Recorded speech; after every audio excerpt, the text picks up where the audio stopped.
Bora. Boa tarde, pessoal. Estamos aqui no Negrão Abençoado Cash. E sou o Felipe, né? Conhecido como Benedito. Sou pai de 4 meninos, sou casado. E tenho um ministério evangelista, de evangelizar. E hoje, meu primeiro entrevistado hoje vai ser meu primo, Rael. Amém. Bênção de Deus. Fala aí, profeta. Boa tarde a todos. A paz do Senhor Jesus Cristo a todos. É um privilégio em poder participar desse podcast, desse Negrão Abençoado, meu primo, evangelista Felipe Benedito, um grande homem de Deus, uma referência para o nosso ministério. E é um prazer em falar sobre a palavra do Senhor, né? Deus abençoe a todos, em nome do Senhor Jesus. Amém. Então, primão, hoje, nesse primeiro podcast, cara, foi uma luta pra chegar até aqui. Verdade. Foi uma luta, mas amigo, depois a gente conta e correr. Então, primão, esse tema, quando Deus colocou no meu coração, né, baseado em Romanos, não vos conformeis com esse mundo. É um tema hoje que pega bem pesado para essa geração. Para mim, eu não teve muita dificuldade, porque eu fui criado numa geração simples, né? A gente não tinha com dificuldade para confrontar o pecado. Hoje já tá mais, porque hoje um jovem, na geração que a gente está vivendo hoje, tem a tecnologia. Antes, quando eu era pequeno, não tinha tudo isso, esse glamour todo. Hoje vocês têm o privilégio de desfrutar de tudo isso, né? Eu louvo a Deus por essa geração. E hoje eu queria abordar esse tema, por quê? Por você ser um jovem e essas perguntas possam nos edificar. E eu possa aprender com você e você comigo, né? Amém? Amém. E eu vou mandar uma pergunta. Eita, glória. Mas vamos ler primeiro em Romanos, capítulo 12. E Romanos, capítulo 12, versículo 1. Fala assim, né? Romanos, capítulo 12, versículo 2, quer dizer, fala assim: não vos conformeis com esse mundo, mas transformai-vos pela renovação do vosso entendimento, para que experimenteis qual seja a boa e agradável e perfeita vontade de Deus, né? Aí, primo, a primeira pergunta que eu vou te fazer: você se conforma com este mundo? Primo, eu, assim, sendo cristão, né? Eu acredito que, assim, todos os cristãos que verdadeiramente diz ser cristão, entregou a vida, a alma para Jesus, ele tem que entender que o princípio de todo cristão é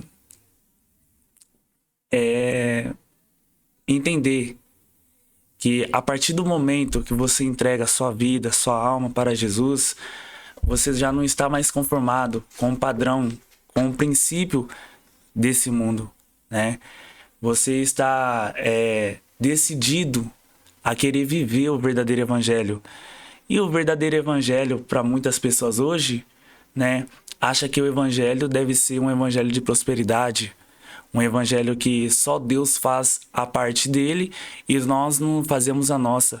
Mas o verdadeiro evangelho exige mudança, né? Arrependimento verdadeiro. E o verdadeiro evangelho exige transformação, né? E assim, nós que somos cristãos, não podemos nos conformar com este mundo, porque estamos aqui com um propósito, né? De pregar a palavra, de mostrar a diferença, de pregar sobre o reino, não em propósito, né, de vangloriar nossas pessoas, ao nosso ego, mas em propósito, né, de falar sobre a palavra e através da palavra vidas e almas ser transformadas, né? Isso daí, primo.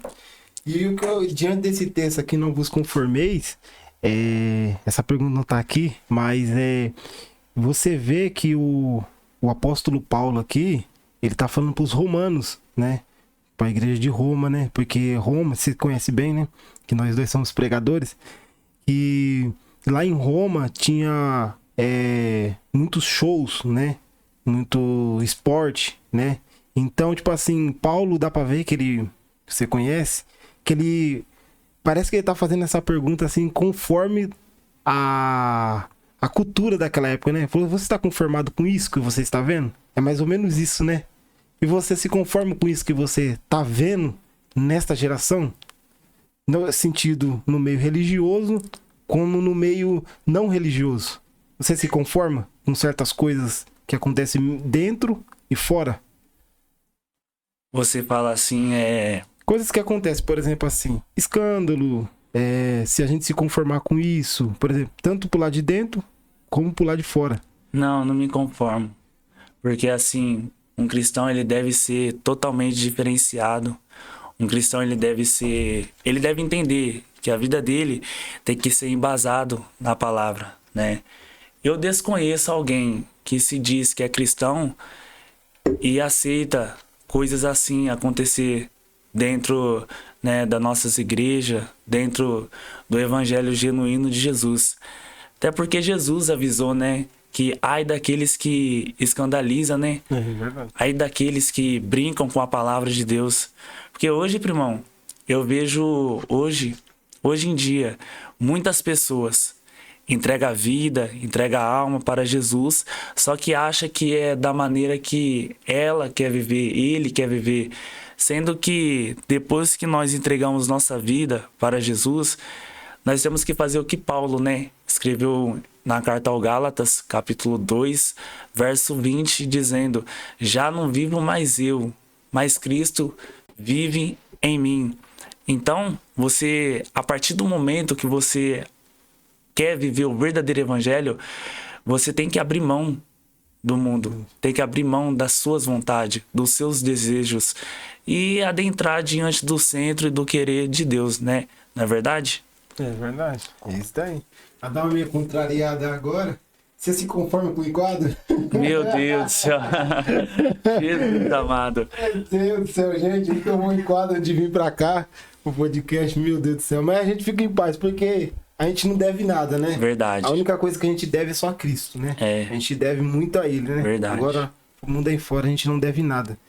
E, primo, e você vendo diante disso, a gente olha muito pra vida de Daniel, né? Não tem como a gente ler esse texto e não olhar pra vida de Daniel, né? A gente olha um jovem hoje, porque esse texto aqui, você lê esse texto e você olha pro nosso tempo e você olha pro tempo de Daniel, dá pra, tipo assim, dar um choque, né? Verdade. Porque Daniel era um cara fiel. Um jovem fiel. Ele foi pra Babilônia com 20, mais ou menos com 20 anos. A Bíblia não fala, mas dá pra ver que ele foi jovem, né? E hoje, né, pega um jovem Daniel e pega um jovem desta geração, né? Então, o que você comparia um jovem Daniel, da geração antiga, né? Da época do tempo bíblico e dos tempos de agora. Você acha que um jovem de hoje pegaria Daniel como referência? Referência assim. Olha, evangelista Felipe, eu amo a passagem de Daniel, né? Daniel, ele foi a diferença, né? Tanto que naquele tempo, né, Nabucodonosor, ele vai exilar, né, 4.600 judeus, e Daniel estava lá, sendo exilado, né, sendo forçado a ir para Babilônia. E para todos nós, né, que somos conhecedores, você que é um jovem pregador também, conhecedor, sabe que a Babilônia fazia tudo aquilo que, assim, era desagradável aos olhos do Senhor. Só que quando eu olho assim para Daniel, eu vejo que Daniel foi a diferença dentro da Babilônia, pois Daniel foi uma boca profética, né? Foi um jovem cheio do Espírito Santo, um jovem cheio do poder de Deus, né? Que mesmo quando Nabucodonosor, né, exilou, né? Ao meu ver, em minha conjectura, eu imagino, tipo, o inimigo olhando para Daniel e falando: agora já era, tá dentro da Babilônia, vai parar com a adoração, vai parar de seguir os princípios estabelecidos pela palavra, né? E assim, quando o inimigo acha que vai derrubar, quando o inimigo acha que vai destruir, é aí que Deus chega no silêncio, Deus trabalha e usa para ser a diferença, né? E hoje em dia, para ver um jovem que, assim, ser comparado com Daniel, né? Porque Daniel orava 3 vezes ao dia. Então Daniel tinha um relacionamento verdadeiro com Deus. Hoje em dia é difícil ver um jovem que verdadeiramente leva uma vida de oração, leva uma vida embasada na palavra. Porque hoje em dia ser jovem e estar dentro, né, do querer da vontade de Deus é para poucos, né? Porque tem muitos aí, né, que falam que quer sim servir ao Senhor, quer pregar a palavra, quer louvar, quer fazer a vontade de Deus, mas não quer abrir mão, né, da carne, não é verdade? É verdade. Mas só que Daniel, ele foi a diferença, né? Uma boca profética. Ele não se rendeu para a Babilônia. Ele não seguiu os princípios da Babilônia, mas manteve, né, a fidelidade a Deus, né? Verdade. E é isso. É porque, falando sobre Daniel, ontem eu preguei sobre Daniel. Fiquei um mês estudando a mensagem. Cara, que é transformador, porque quando a gente começa a ser falando assim, primo, quando a gente começa a ler a passagem de Daniel, e a gente começa a ver que Daniel é um jovem de oração, né, que nem você falou. E aí a gente começa a ler, a gente acaba atraindo tudo aquilo que o profeta ali tá vivendo, a gente acaba adotando pra nossa vida, né? Fala, cara, eu quero ser como Daniel. Eu acredito que cada pregador, quando vai pregar uma passagem, parece que você vive a mensagem antes, né? E a gente vê... E eu, uma semana, um mês antes, quando eu fui pregar lá na igreja Rosa de Sarão, foi ontem, quer dizer, um mês antes Deus já tinha me dado, falou que eu ia pregar lá nessa igreja, né? E eu fiquei feliz demais, porque a palavra não foi minha, né? A palavra foi dele, sempre é dele, né? E a gente olha, falando sobre Daniel, ele transforma a geração dele, né? Transforma, né? E ele sobreviveu a três reinados ou mais, né? 3 reinados. E é fantástico, né, primo? Eu olho pra geração de hoje. Eu sou jovem também, né? Eu vou fazer 31 anos. Mais 31 anos, mais muita bagagem, primo. Muita coisa eu já passei. E hoje eu olho pra essa geração, cara. Eu oro muito. Porque, é que nem eu já falei pra você, primão. Eu não tive a facilidade como essa geração teve. Não tô falando que é fácil, entendeu? É muito difícil, entendeu? Não tem a tecnologia hoje. Por exemplo, assim, ó. Pô, pega seu zap, vou marcar você rapidão. Não, antigamente era assim, né? Marcava no culto e o irmão ia lá, ou era telefone. Às vezes não tinha nem contato, né? Ou às vezes o irmão indicava. Então, tipo assim, era muito na direção de Deus. Hoje tá muito fácil e glória a Deus por isso, né? Com a facilidade de um meio de se locomover, né? E teve uma vez, eu olho pra você, quando eu tinha a sua idade, eu comecei a pregar. Eu fui pregar numa igreja e... Você não acredita? Cheguei lá, preguei na igreja, tudo, benção. Cara, não me deram R$1, velho. Não me deram R$1 pra ir embora. Aí eu falei o seguinte, irmão. Não tinha, naquela época, não tinha Pix, era depósito, né? Depósito não cai no mesmo dia. Entendeu? Só caía no outro dia. Aí, irmão, eu vou depositar. Eu falei, irmão, mas não vai cair hoje. Entendeu? Não vai cair hoje. Aí o irmão foi lá, nossa, saiu da cama dele, foi lá, nos buscou. Quase a gente dormiu na rua. Lá aqui no Amanda 2. Foi no Amanda 1. E aí ele foi lá, buscou a gente. Nossa, senão a gente tinha que vir de a pé até no Barão Geraldo. Jesus, meu então. Deus. Mas, primo, vou te fazer outra pergunta. Baseado nesse texto. Portanto, nossa mente é como um campo de batalha, pela renovação do vosso entendimento. O que você entende sobre renovação do vosso entendimento? Renovação do vosso entendimento? Renovação do vosso entendimento. Olha, quando eu me deparei, né, com esse versículo, né, da renovação, né, e sobre do nosso pensamento, né, como um campo de batalha, é porque, né, o inimigo, ele é astuto. O inimigo, ele é estratégico, né? E se tem uma coisa que o inimigo, ele sempre, né, luta, sempre vem para tentar nos atacar, para tentar nos derrubar, é atacar nossa mente. Verdade. Porque, assim, ele vai na nossa mente, né, para tentar nos influenciar a pecar, né, a se rebelar, a distanciar dos caminhos, né, do Senhor. Só que renovação do vosso entendimento, eu me deparando com isso, eu posso entender, né, que assim, nós que somos cristãos, né, devemos constantemente ler a palavra de Deus, constantemente estudar a palavra de Deus. E assim, tanto que a Bíblia, né, ela fala, né, crescer na graça e no conhecimento do nosso Senhor Salvador Jesus Cristo. Então, sempre devemos, né, levar uma vida de oração, uma vida de estudo pela palavra de Deus, né? E sempre pedir, né, a Deus conhecimento, sabedoria e sempre pedir força, né?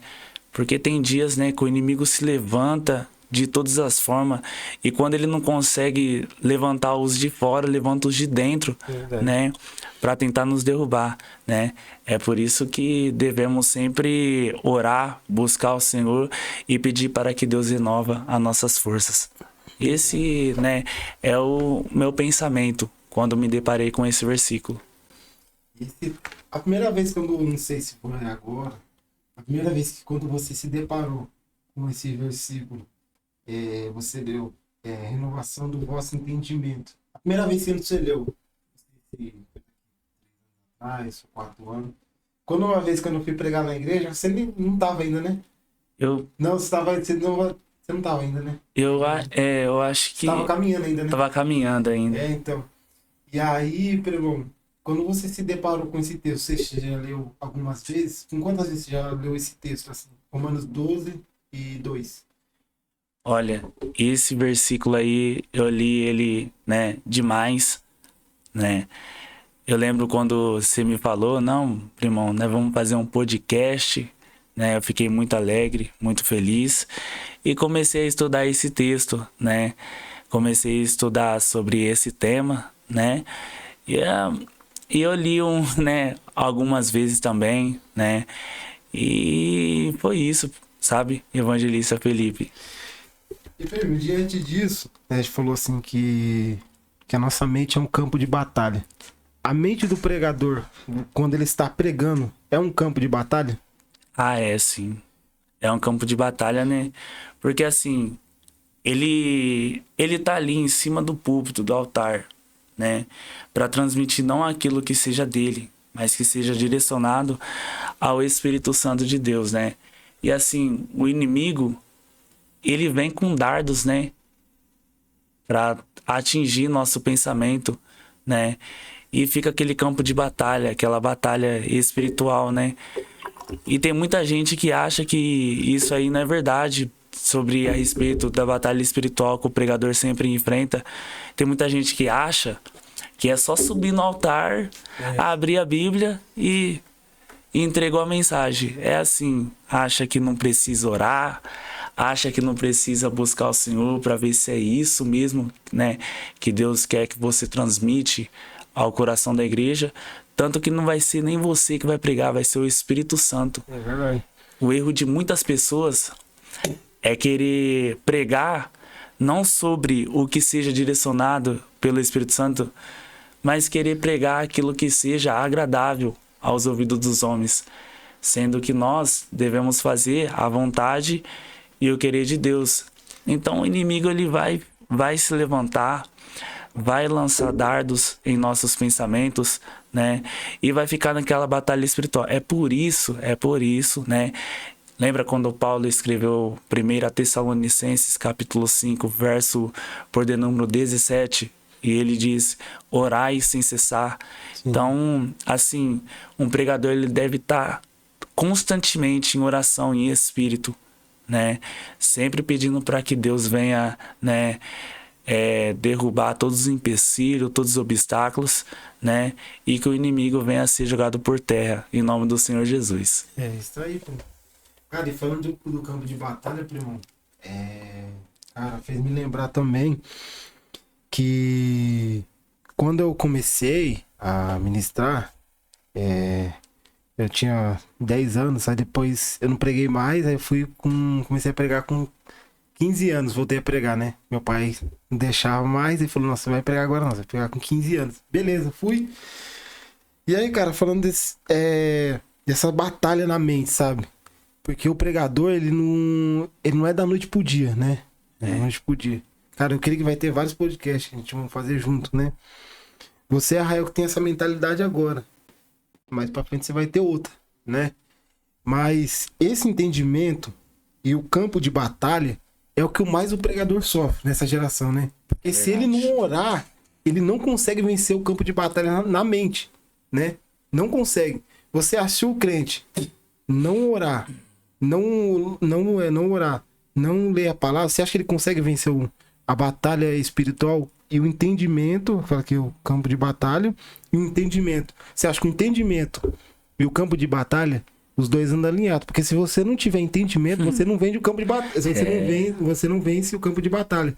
E até mesmo a gente pode pegar o exemplo, não sei se você já estudou, eu já li algumas vezes o livro de Alexandre o Grande, que Alexandre o Grande, ele com 20 anos, ele conquistou a Grécia toda. É um cara de 20 anos, né? E ele tinha estratégia. E hoje a gente olha, os jovens são fortes, sim, entendeu? E a batalha, o entendimento, o que você dá pra fazer? Primeiro vamos colocar o entendimento e depois a batalha. O que você acha? Eu acho que assim, o entendimento é necessário, né? Porque assim, como é que um soldado vai para uma batalha sem ter um entendimento? Então, o entendimento é necessário, né? Porque assim, o entendimento vai fazer que você entenda, né? Não que assim tem estratégia, porque a maior estratégia de todo cristão para resistir contra astúcias, ciladas e potestades do inimigo é a oração, Verdade. né? E muitas pessoas acham que é na força do braço, sabe?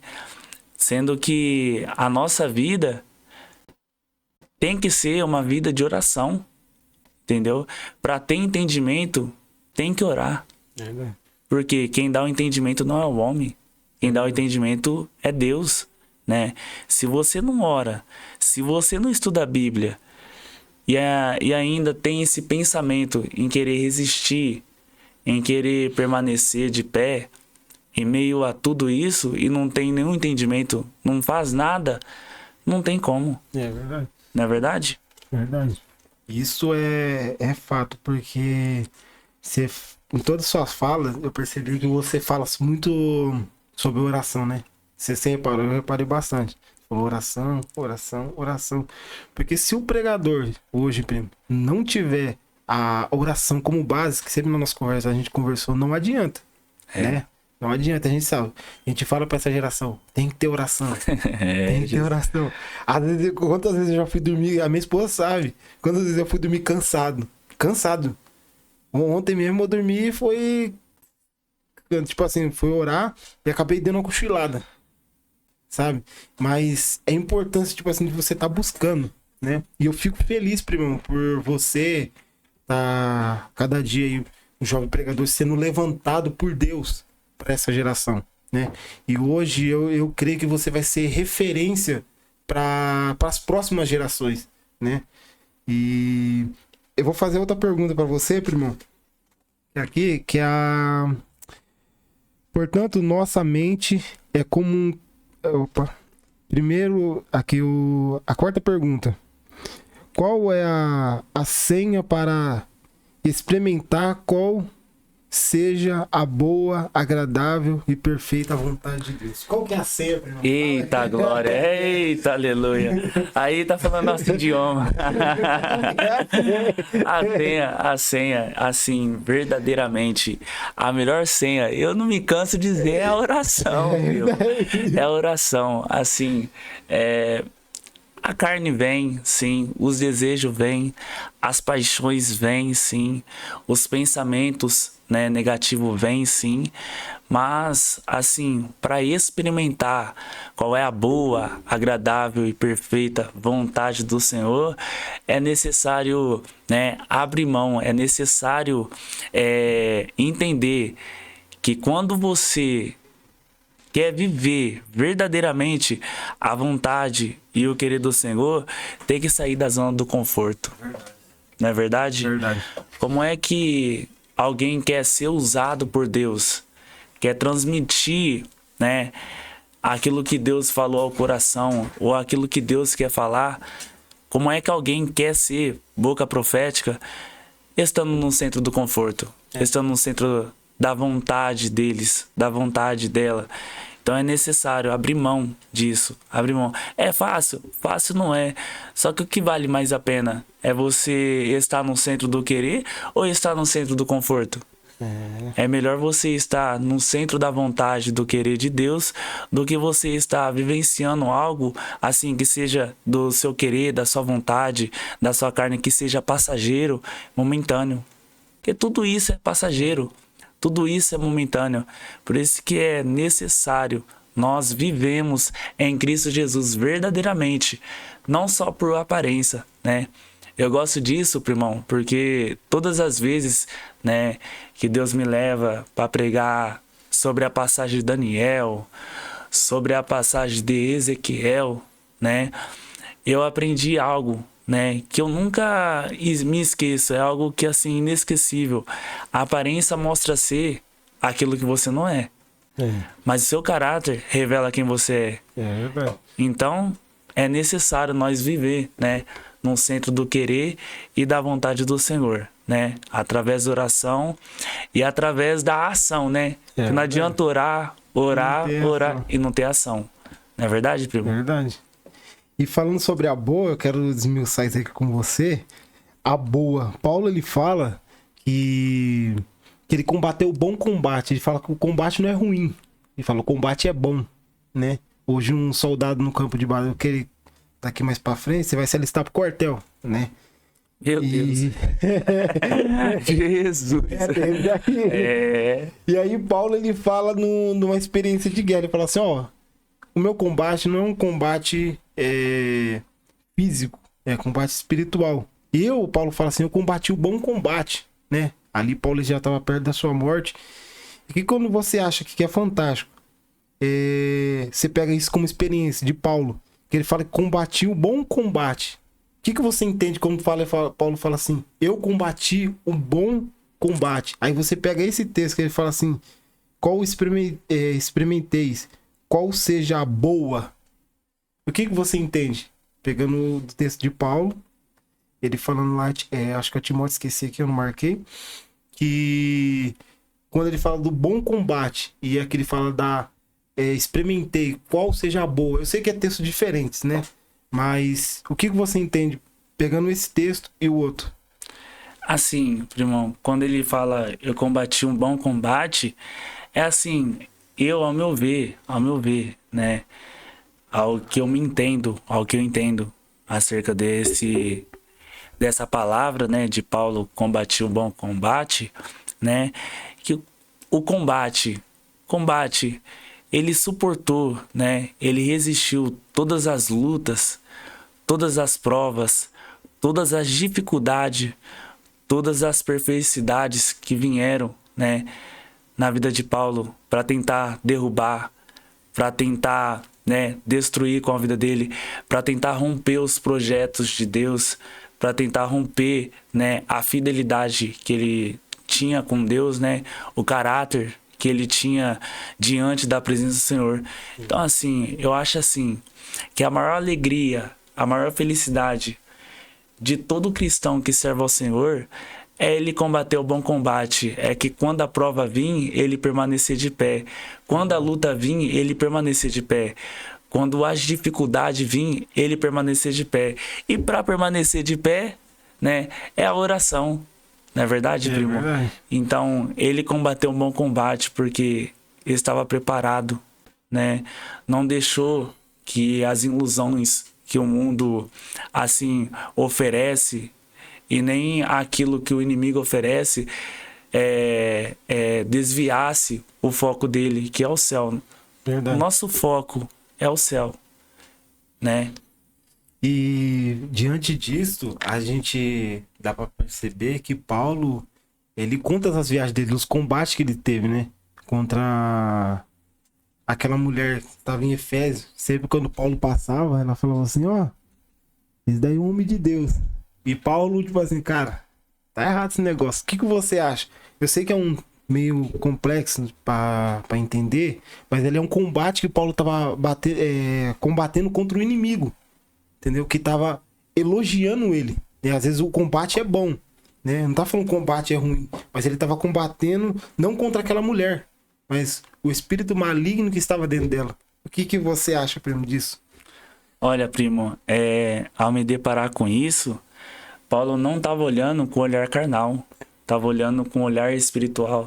Porque assim, um cristão que é cheio do Espírito Santo, né? Deus, né? Deus, ele dá a sabedoria e o discernimento. Porque assim, tem que ter o discernimento para saber o que é do homem, o que é de Deus e o que é do inimigo. Porque o inimigo, ele imita, né, É verdade. a Deus, entendeu? E tipo assim, Paulo tá olhando para aquela mulher que tá falando para ele, homem de Deus, homem de Deus. Paulo tá discernindo já, né, através do Espírito Santo. Não, opa, eu conheço a voz do Senhor. Eu conheço quem que tá falando ali, né?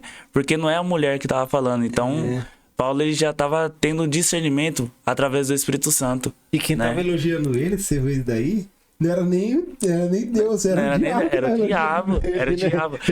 Primo, é por isso que, assim, é necessário nós sempre orarmos e pedir discernimento ao Espírito Santo. Nem todo aplauso, né? Nem todo elogio é de Deus. É verdade? E assim, eu posso falar? Não, pode Posso falar, solta. Ao me ver, no dia de hoje, tem muitas pessoas preocupadas com aplauso. Então. Tem muitas pessoas preocupadas com elogio. Tem muitas pessoas preocupadas com reconhecimento. Porque tem muitas pessoas que acham que o propósito de estar aqui diante da terra é ter aplauso, é ter elogio, é ter reconhecimento. O nosso propósito, sendo sincero, embasado na palavra, é fazer a vontade do Senhor. Verdade. É pregar o verdadeiro evangelho. E através desse evangelho genuíno de Jesus, vidas e almas ser transformadas, restituídas, restauradas, né? Pelo poder da palavra. Então Paulo, né, era cheio do Espírito Santo, né? Que ele soube discernir, através do Espírito Santo, discernir que quem estava elogiando lá, ele era o diabo. É verdade. E baseado nisso, primo, que a gente vê hoje, o diabo, ele seduz às vezes, né? É verdade. Quando nós tá naquele bom combate, ele fala, vou seduzir ele. Tem uma passagem que eu me lembro aqui, eu acho que você não chegou a ler, mas eu não sei. Que lá em Provérbios 7, que fala que Salomão, ele da janela, ele viu o jovem, fala assim, sem entendimento. E ele tava saindo com uma mulher casada, né? E a mulher fala com o marido dela, no texto, que tava de viagem marcada, né? E o jovem pegou e caiu na sedução, né? Ali quem tava vendo ali, todo mundo fala que é uma analogia ali, mas Salomão tava vendo pelas grades. E ele contando, porque Salomão, ele tava se vendo, ele contando, mas ele tava se vendo nele. Porque, por mais que Salomão, ele foi sábio, entendeu? Ele deu um deslize, né? Mas ele falou assim, ó, cuidado com a sedução. Porque às vezes, por mais que a gente se conforta com o bom combate tá sendo bom, às vezes dá aquele conforto, né? Tá de boa, o combate tá bom, tá tranquilo. Aí que o perigo entra. É verdade. O perigo entra aí, porque se você olhar, Davi, entendeu? Tava dentro do palácio. Entendeu? José, ele tava na casa de Potifar. Davi, se você olhar, ele poderia fazer o que ele quiser. Tá bom, o combate tá bom, já era, venci o combate, tô no meu palácio. Lá ele tinha legalidade pra fazer o que quiser no palácio. Agora José não. Ele não podia, porque ele tava na casa do homem, do Potifar. Aí Davi foi e pecou dentro do seu palácio. José, ele não pecou. Ele tava fora da presença dos pais dele, mas estava na presença de Deus. O que você entende desses dois? Eu sei que não tá fugindo um pouquinho, não tá fugindo do contexto, mas você vê, é um combate que a gente tá combatendo contra a carne e o espírito. O que você entende? Tá encerrando? O que eu entendo. Tá. O que eu entendo, assim, sobre Davi e sobre José. Davi, né? Ele era alguém que foi escolhido, chamado por Deus, levantado por Deus. E assim, por um deslizo né? Porque assim, nós que somos servos e servas do Senhor Jesus, nós devemos sempre fugir, né, da aparência do mal, né? E Davi, ele não vigiou. Ele viu, né, a mulher de Urias tomando banho, né? E ele se interessou, acabou tomando uma iniciativa, né? Uma iniciativa precipitada, né? E acabou Ô, primo, pecando. e aqui, pra gente já não interrompendo essa conversa, já Não, tá tudo perto pra bem. encerrar, uma última pergunta que a gente já encerra as considerações finais. Um relacionamento entre um cristão e o mundo de hoje. Um cristão pode ouvir música secular do mundo? Só que pra encerrar, e diante desse texto, cara, eu particularmente, eu já ouvi uma não música do mundo, o cara me mandou a letra, acho que um total de MC César, que fala ligação perdida, já achou, vou falar já? Ligação perdida, ele fala, tipo assim, da conversa dele com Deus. E aqui pra quase encerrar, e aí você dá a sua fala final aí. O que você acha? E aí você já conclui em 1 minuto. Em 1 minuto. Eu acho assim, eu sou simples, primo. Eu sou simples em minhas palavras, né? E assim, uma pessoa que serve ao Senhor verdadeiramente, ela deve entender que música secular, música que faz a juventude, né, a pecar, faz a juventude cair na imoralidade, né? Coisas como essa, tipo música secular, eu acredito e tenho a certeza absoluta que um cristão não deve ouvir, né? Porque, primeiro, não está glorificando a Deus. Segundo, está embasado na carne. Porque a palavra, ela nos ensina a ser diferente. Verdade. Entendeu? Uma pessoa que entregou a vida para Jesus, ela deve entender que música secular, que fica com essas músicas sem pé e sem cabeça, né, que não glorifica a Deus, são músicas que são do inimigo, né? Então, música como essa não pode ser ouvida para um cristão, não. Verdade. É isso aí. Quem foi meu primeiro entrevistado hoje foi o meu primo Rael. Agradeço a Deus pela sua vida. Que Deus continue te usando poderosamente. E vai ser um privilégio. Vai ter mais ainda. Em nome do Senhor Eu creio que não Jesus. vai parar por aqui. Então foi um privilégio hoje te entrevistar, primo. Que você continue sendo esse jovem abençoado. Que Deus abençoe a sua casa e a sua família. E aqui a gente Amém. encerra. Um abraço para vocês tudo. Fica aí comigo. Que vai ter mais vídeos, mais aí. Tá publicando mais. E eu fico feliz, que é uma realização de um sonho eu estar aqui hoje, né? E ter alguém da minha família, o meu primo, para mim hoje é um privilégio. Um abraço a todos, que Deus os abençoe. Amém? Amém. Deus abençoe a Amém. todos.